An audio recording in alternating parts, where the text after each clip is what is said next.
Hi guys, welcome back to my channel. Welcome if you're new here, please consider subscribing. Today I'm going to talk to you about makeup. Yeah, I don't usually talk about makeup on my channel, but I'm going to do today because I'm going to tell you why I stopped making video about makeup. My channel was created as like a makeup channel primarily. I would make makeup swatches and talk about my makeup collection and talk about the new releases and all this good stuff. And I would buy a lot of makeup. I'm a makeup junkie. I enjoy testing new makeup. I enjoy wearing makeup. I have quite a healthy relationship with makeup because I don't need makeup to feel better than I feel. Well, I don't need makeup to feel good. I can go out without makeup. I can go and meet my friends for lunch without makeup, and I can go to make to do some grocery shopping with makeup. So makeup for me is something that I enjoy doing, I enjoy applying, but it's not something that I need to do. So in that sense, I do think it's quite a healthy relationship. And mind you, I first applied my makeup when I was like 15 probably. I'm not talking about the times when I would grab my mom's lipstick and I would do this when I was 5 years old, because that's not applying makeup. So, I mean, but consciously, apply mascara, lipstick, eyeshadow. It was around 15 years old, and I'm 40 now. So basically, I have two things that I enjoy the most in all the makeup world is lipsticks and eyeshadows. I love two particular things in makeup, and I love testing makeup. I love buying it. I love discovering textures and colors. And what happened, why I don't use to buy as much makeup as I used to do in the past. Basically, all these years that I spent buying and testing and wearing makeup, they have actually served one purpose. I have accumulated such a great amount of knowledge about my skin, about my makeup habits, my makeup loves and hates, what textures I like, what textures I dislike, what colors suit me, what colors I don't like but they still suit me, what colors I like but they look horrible on me. This is experience. So all these years they served to accumulate experience. So now it's enough for me to look at the item, a particular color, a particular texture, and I can tell you that this gonna work for me, or I'm gonna tell you that it's not gonna work for me because I know, and it's gonna be 99% true because all these years I was not only buying and spending money and accumulating piles and piles of makeup, but I was also building up my kind of library here of the things that I like, I dislike, of the things that suit me. So experience. And so when I reached the point of saturation, when I thought that, well, I have enough luggage to understand that this one I like, this one I don't like. And when I kind of realized that makeup is becoming repetitive, like the things that were in 20 years ago are returning now, and I remember them, that I have seen those things already. It's not a novelty for me. That's the point when I stopped and when I thought that, yeah, I have seen it already. Yeah, I don't care about this. Yeah, you're not gonna mesmerize me with this texture because it's nothing special. And yeah, I have seen this texture, this same exact texture, this texture that costs a fraction of the price that you are selling it for. And so this is called experience. This is called knowing your stuff. So when I decided for myself in my head that that's enough, I know everything I need to know about makeup. And mind you, I'm not a makeup artist. I have nothing to do with makeup world. I'm just a makeup enthusiast. That's when my interest, I can't say that my interest has dropped, because I'm still interested in makeup launches. I'm still interested in new makeup brands, but uh, it's very, very hard for me to get excited over something, because uh, I don't know what they have to invent to make me say, wow, I have never seen this thing before, because I have. Because I have. So this is the point, and this is the reason that, the enthusiasm, this novelty, oh, I've got this lipstick, oh, I haven't seen this color, it's gone, because, I have seen all of it now. Because I love makeup. I love discovering textures. I love discovering colors. And one of the good things that I had is that I had an opportunity always to give this makeup, to pass this makeup on someone that loves makeup. Like, for example, I buy something that doesn't suit me, but I wasn't able to test it. So I buy it, I test it, I understand it doesn't suit me. I can either sell it for like lower price, obviously, because it has been used, or then I just give it to my friend or to my family. So otherwise I would be like covered in makeup now. Actually, that's the good thing in um, some countries that unfortunately we don't have in Europe, is that you, if you buy an item and you come home and you test it and you understand that you don't like it, you can go you can go back and return the item. In Europe, that wouldn't be possible. It is possible if the item is faulty, but not because you have, say, acquired a makeup item. You tested it and you understand that the color doesn't suit you and you have to return it. It doesn't work that way, because if the item is flawless, if it's just the color that you don't like, it's not their problem.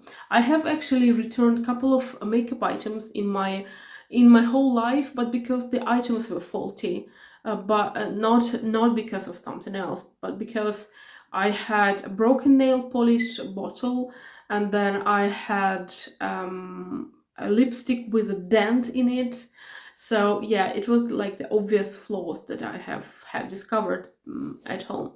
So yeah, so this is the primary reason why I'm not I don't get excited about makeup anymore, because I have seen it. I have seen it all. I have seen all the textures, and I can actually, because of the thing that I have always loved makeup, and I have always buy I have always bought makeup from various price points, like higher end and lower end. I can actually say that there are so many products in the makeup world that cost just a fraction of the price, but they're way better than those that costs like 3, 4, 5 times. And those cost less, they're better. But also I have some of my staples in my collection that they are costly, but there's no alternative, and I keep buying them. One of the alternatives is this a very controversial product, because some people like it, some people don't. These are the meteorites, or the meteorites, by Guerlain. So these are these things that I adore. I love this. I love this powder, and there's no alternative. And trust me, I have tried. I have tried. I have searched high and low. I have tried numerous alternatives. Like, there's nothing like meteorites. There's nothing like them. So the experience is the thing that actually helps me, well, not helps me, but it just made me realize that I have reached the point when I have seen everything.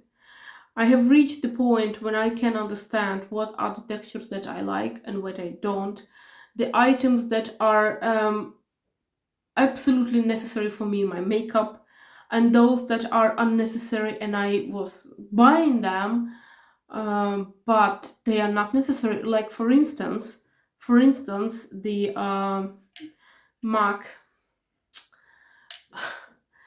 Prep and Prime setting spray. This is the setting spray that has this kind of shimmery business in it. So is it good? It is good, and you see, I have used it like up until here, but the setting sprays, I don't need them for my type of skin, for my way of how I live, what I do. I don't need setting sprays. The same thing goes for liquid products for the face, because I have oily skin, so maybe for the dry skin it works better, but for the oily skin, cream products, especially in summer, where I really really love cream products because they kind of blend better and they are very very nice. In summer, cream products on the oily face equals disaster in half an hour or even less than that. So I also don't apply 99.9% that you see me on camera. I don't have a liquid foundation on. Like for instance, today I have my. Do you remember this brand, Becca? I have it up to here. So this is the liquid highlighter that you can apply it as a base or as a highlighter, or how you prefer, basically. So I applied it under my over my moisturizer. I applied this one, and then I applied this powder. This is a beautiful powder. The first time that I bought it, I was 17 years old, basically. This is the Rimmel Stay Matte, and this is in number 1001 transparent, and I kind of enjoy this one, transparent, and I also like 004 Sandstorm. They're beautiful, nice powders that mattify the skin. And I also like this one. This is the Laura Mercier powder that is like iconic, and I like it. So basically, with time, with experience, you understand that so many items that people recommend, that people rave about, they're not gonna go for you. They're not gonna do it for you. They're not gonna work for you. But you have to understand it. You have to be ready to understand that, well, I don't finish off my makeup with this one because I don't use it. And there's no shame in saying that I don't use setting spray, because not everyone has to use a setting spray, right? Not everyone. So basically, and this is the kind of a topic that I really really like talking about, this one, eyeshadow.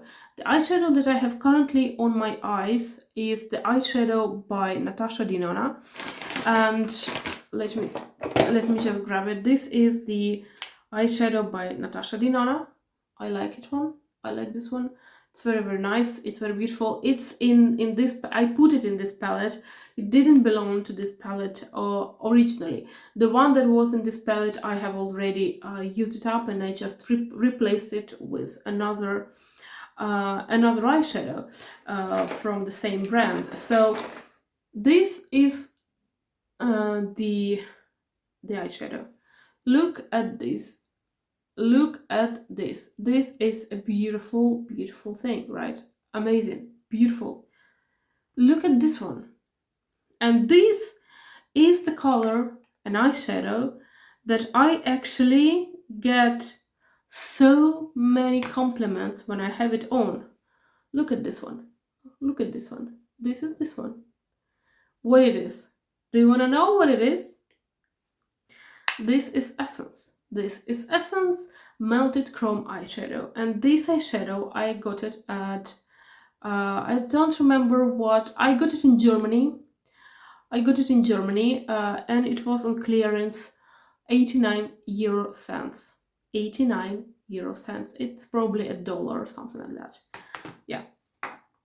I'm not comparing these two because they are slightly different texture, because this one is a bit smoother, this one isn't as smooth. I'm not comparing it. I'm just telling you that if you don't buy a lot of makeup, if you don't try makeup, you wouldn't know that there's the alternative. You wouldn't know that you can go out to the drugstore and got a beautiful shadow that would only cost you a fraction of the price. You wouldn't know that, right? So I'm gonna, since I'm in love with eyeshadows, I love eyeshadows, I'm gonna show you this one as well. This is Kiko Milano. Do you know this brand? This is fairly cheap brand. Well, it used to be. Now it's getting more and more expensive. This is a beautiful eyeshadows, and these are, you can clearly see what kind of colors I prefer. So these are the eyeshadows of Kiko, right? So yeah. This is the color range that I prefer. So basically, what I'm telling you here, and I'm not comparing eyeshadows by Natasha Denona because I love the brand. I love Natasha Denona shadows. I'm not saying that these are the alternatives. I'm just saying that if you don't try, if you don't go out and buy makeup, you wouldn't know that there's cheaper alternatives, or you wouldn't know that cheaper makeup is better. And this is not a topic of our video today. Today I'm just telling you that experience in testing items, this is actually what showed me that these things are possible, that you can skip altogether this setting spray. I mean, it's obviously you can skip it if you don't want it, but in the makeup world, for the longest time, it was some kind of a sin if you wouldn't finish off your makeup with this one. If you don't, then you're not a real makeup junkie, right? So if you don't have a certain item, then you are not a real makeup junkie. And some product that makeup gurus recommend, they are very good. They're very nice. But some they wouldn't work for you because, for example, your lifestyle, your work, or your everyday life, maybe you don't even need a setting spray.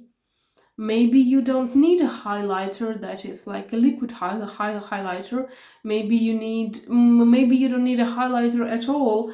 I mean, but these will just come with experience. These will just come with time.